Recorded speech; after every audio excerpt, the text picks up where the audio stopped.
So, Hogan, do you find a lot of times the president will not speak until John Kelly tells him to? That is absolutely ludicrous and ridiculous. I've been in so many meetings with the two of those men. The president runs this country. He makes the decisions. He sets the policy, sets the tone, and does all of that at any point in time in a conversation.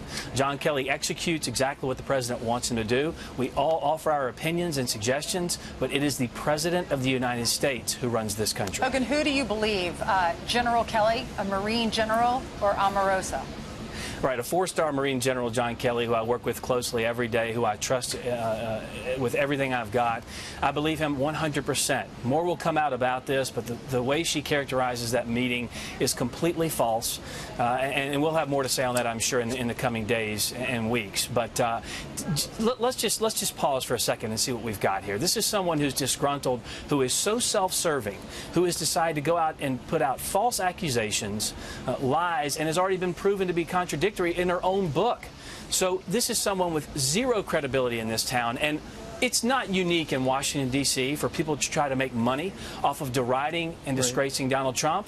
What is unique is someone who leaves the White House like Omarosa, goes on a tour telling everyone how wonderful he is and how much he's done for the African-American community, but apparently telling the truth wasn't paying her bills. So she decided to switch her story to try and make a quick buck, and that I just can't abide by. And I think the book comes out tomorrow, but she's got tape. We heard the tape of her getting fired by John F. Kelly in the Situation Room, and I know that there is perhaps some legal peril she's in for doing that, violating the rules. But then again, there's a brand new audio tape, Hogan, that they played about 90 minutes ago on the Today Show, where the next day after she was fired, she's talking to the President of the United States, Donald Trump, who says, I'm reading in the paper, I had no idea you were leaving. Too bad that's happening. I feel bad about that.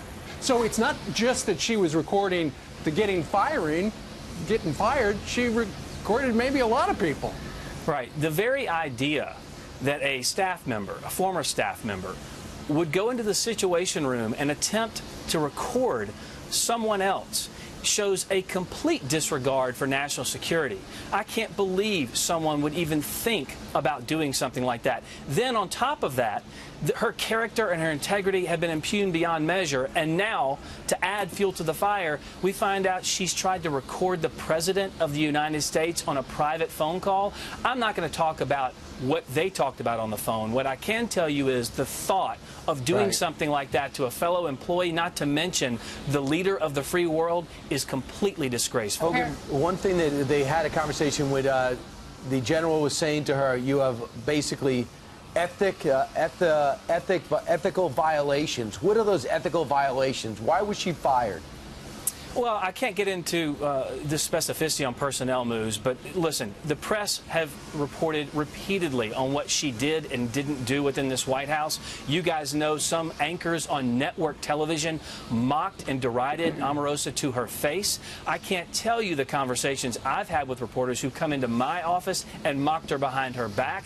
So it's kind of funny now, when they didn't want her on television, gave her no credence or credibility when she worked here. Now that she's turned on Donald Trump, she's the toast of the town. They're giving her time. They're giving her the ability to go out and try and tell a story that is fake, that is not true, and that is full of holes and full of lies. And quite frankly, the media have some burden to bear here, because they're the ones who completely dismissed her for the entire time she was here.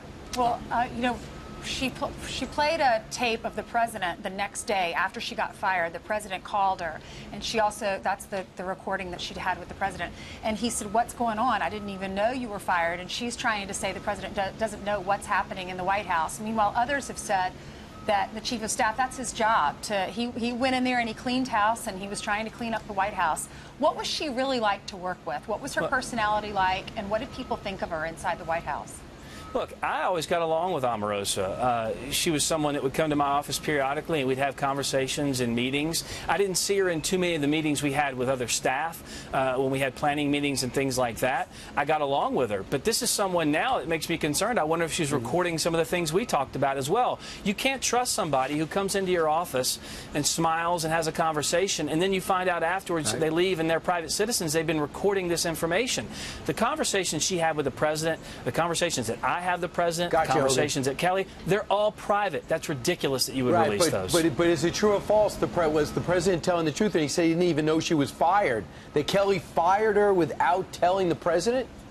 Listen, the president makes the decisions in this White House. I'm not going to get into the tick-tock of who knew what and when. What I can tell you is the president and Omarosa had a 15-year relationship dating way back to the reality show The Apprentice. The president trusted her and gave his support for her, brought her into the White House to a prominent position, and she's abused that privilege, and that's something that's just horrible. And I think most Americans look at that and say, someone gave you the trust level to come into the White House, work for the administration, try and make America a better place for the American people, and you just completely blew past that, ignored that for your own self-serving interests. It's a horrible thing. All right, speaking of trust, Hogan, there are a number of Republicans who do not trust the Department of Justice and the FBI because they have been asking for documents that would explain the very origins of the Russia collusion investigation, because it looks like, you know, this guy, Bruce Orr, the number 4 guy at the Department of Justice, he was getting stuff from his wife who worked for Fusion GPS, and he was putting it into the bloodstream of the FBI,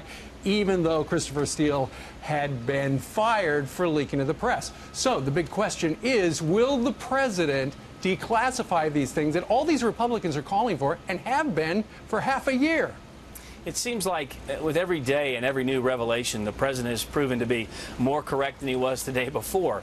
At the highest levels in the FBI, you've seen bias against Donald Trump and bias for Hillary Clinton. That is something that's unacceptable. The president is a supporter, unequivocally, of all of the rank and file members of the FBI. He wants transparency throughout the process. Congress has been asking for these documents. He wants cooperation. Hogan Gidley, thanks so much.